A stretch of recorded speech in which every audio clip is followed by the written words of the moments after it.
नमस्कार, बहुत स्वागत है आपका। आप देख रहे हैं दोपहर प्राइम टाइम। 2024 के लोकसभा चुनाव से पहले एक बड़ा सियासी खेल शुरू हो गया है।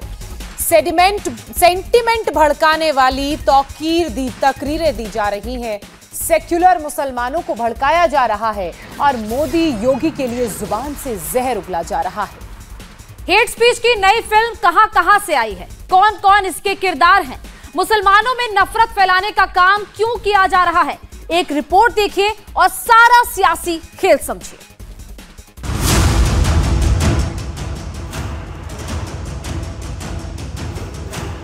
– 2024 के चुनाव से पहले हेट स्पीच की नई सियासी पिच तैयार हो रही है। भड़काऊ लाउडस्पीकर ऑन है। ओवैसी से लेकर तौकीर तक सबकी जहरीली जुबान फुल साउंड में चल रही है।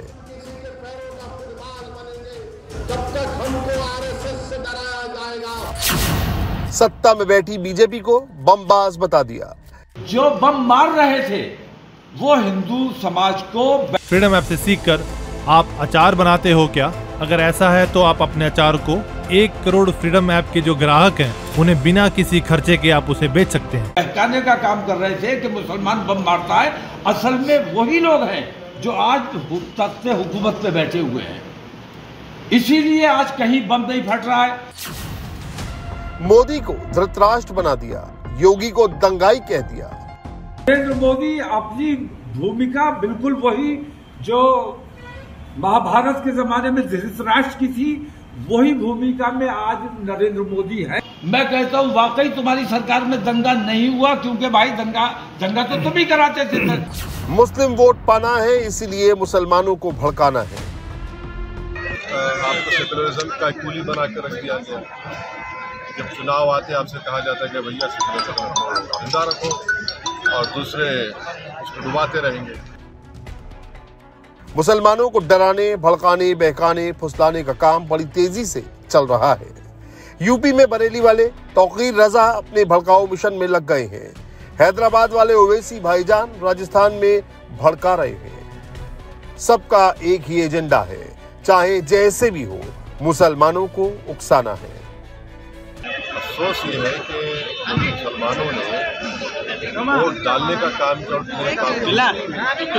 दिन वो दूसरी बरादरी करा, चाहे वो जाट हो, राजपूत हो या जितने भी बरादरियाँ हैं, इस तरह के हम काम करेंगे तो आपको इम्पोर्टेंस मिलेगी, आपके मसाइल हल होंगे। आप तो सिर्फ आपको सेकुलरिज्म का कूली बना के रख दिया गया।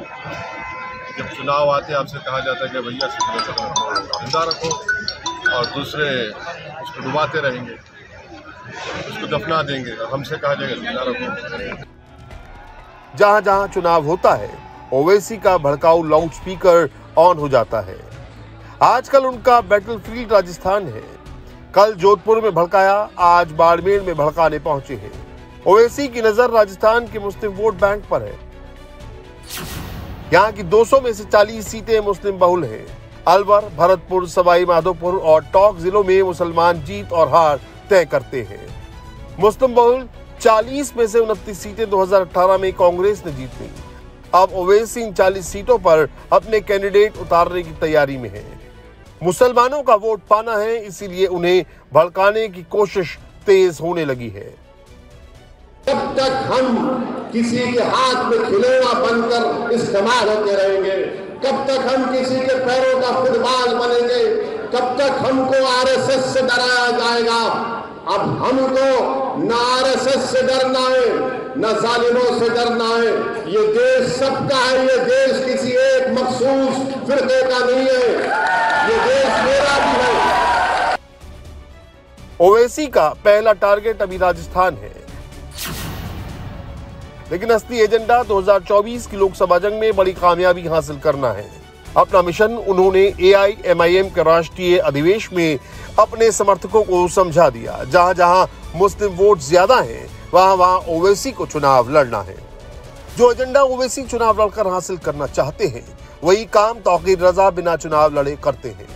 2024 में अगर बीजेपी लगातार तीसरी बार सत्ता हासिल करती है, तो उसका रास्ता यूपी से होकर निकलेगा।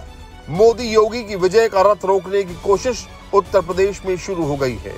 सियासत के कुरुक्षेत्र में प्रधानमंत्री मोदी को आज का धृतराष्ट्र बताया जा रहा है।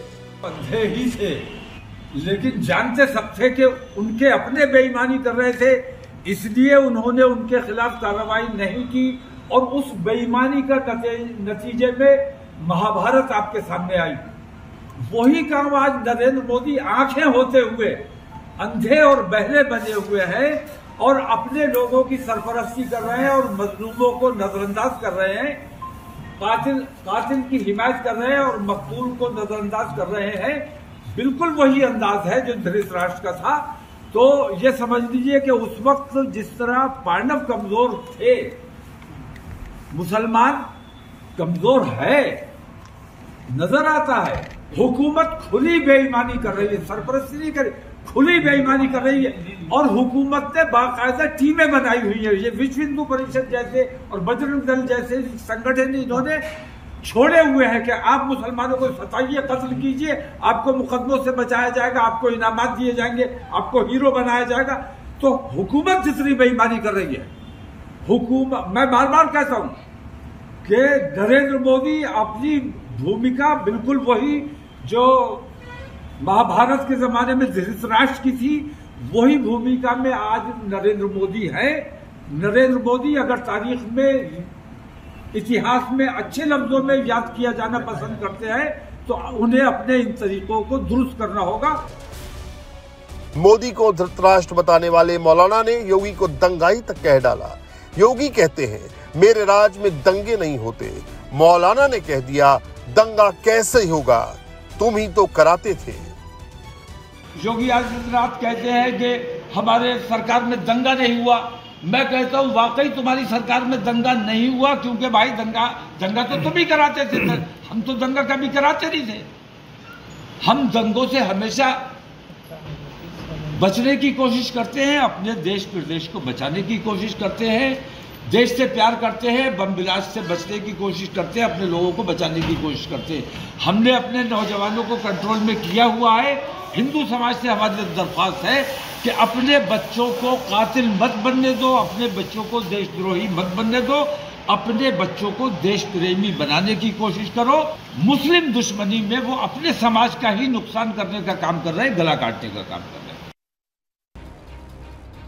मोदी योगी को अपशब्द कहने वाली तौकीर रजा का भड़काऊ लाउडस्पीकर पहली बार ऑन नहीं हुआ है।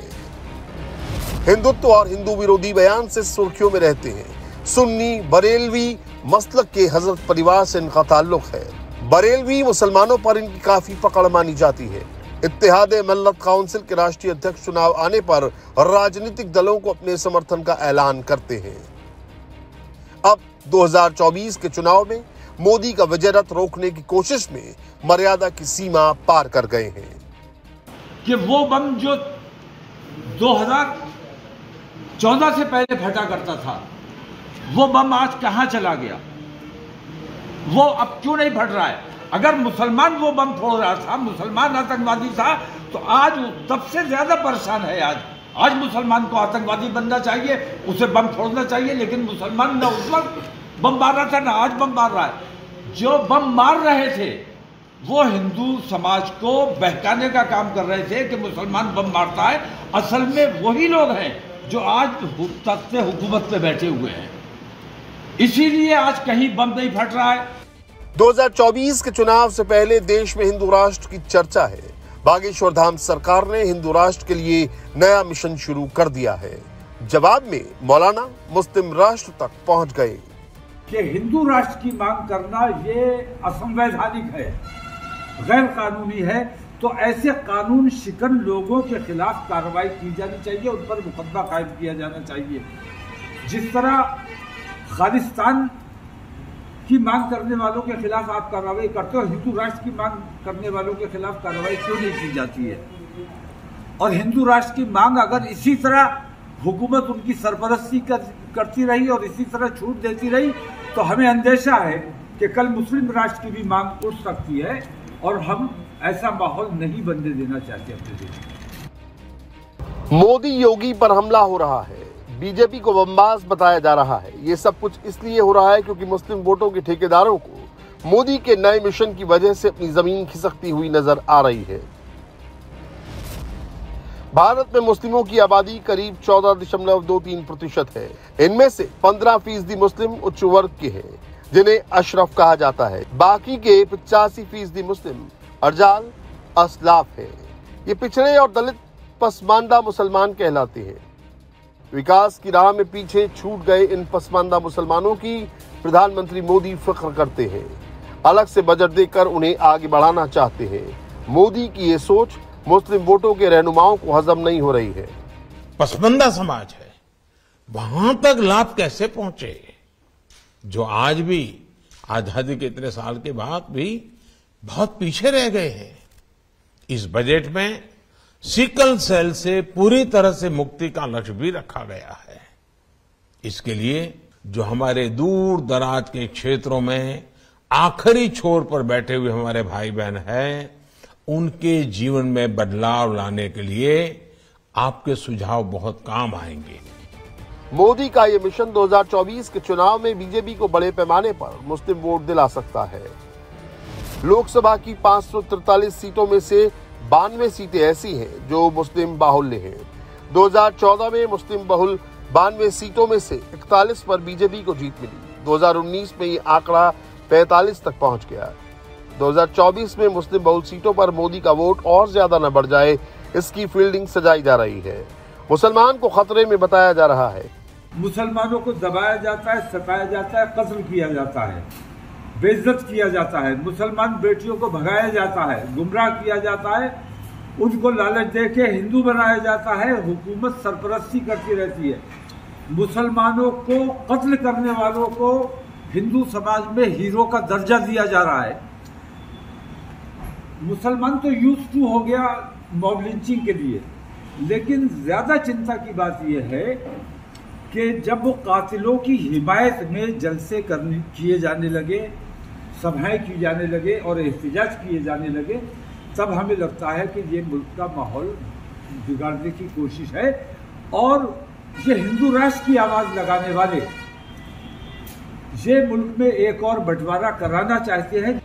हेट स्पीच की सियासी पिच मुस्लिम नेताओं की इस बेकाबू जुबान का काउंटर भी होने लगा है। हैदराबाद वाले बीजेपी विधायक राजा सिंह ने भी हिंदुओं को जगाने का ठेका ले लिया है। हमारे भारत देश का नौजवान, हमारे महाराष्ट्र का नौजवान अपने आप को सेकुलर समझते जा रहा है। अपने आप फ्रीडम ऐप से सीखकर आप अचार बनाते हो क्या? अगर ऐसा है तो आप अपने अचार को 1 करोड़ फ्रीडम ऐप के जो ग्राहक हैं, उन्हें बिना किसी खर्चे के आप उसे बेच सकते हैं। को सेकुलर तैयार कर रहा है। हमें ऐसा नौजवान नहीं चाहिए जो हिंदुत्व के लिए आवाज नहीं उठाता, जो हिंदुत्व के लिए नहीं लड़ता। हमें ऐसा नामर्द नौजवान नहीं चाहिए। हमें वो नौजवान चाहिए जो मैं छत्रपति शिवाजी महाराज का मौला बनूंगा, संभाजी महाराज का सेवक बनूंगा। हमें वो सोच वाला नौजवान चाहिए। जैसे जैसे चुनाव नजदीक आएगा, ऐसे भड़काऊ बयान बढ़ते जाएंगे। 2024 के चुनाव में सबका एजेंडा क्लियर है। मोदी सबका साथ, सबका विकास, सबका विश्वास और सबका प्रयास की बात करते हैं, लेकिन ओवैसी और तौकीर रजा जैसे मौलाना मुसलमानों को डराने धमकाने में लगे हैं। जीतेगा कौन, डराने वाला या आगे बढ़ाने की बात करने वाला? ये 2024 के चुनाव में तय होगा। इंडिया टीवी हर वक्त हर जगह डाउनलोड करने के लिए सर्च करें India TV news Google play store या ऐप स्टोर पर।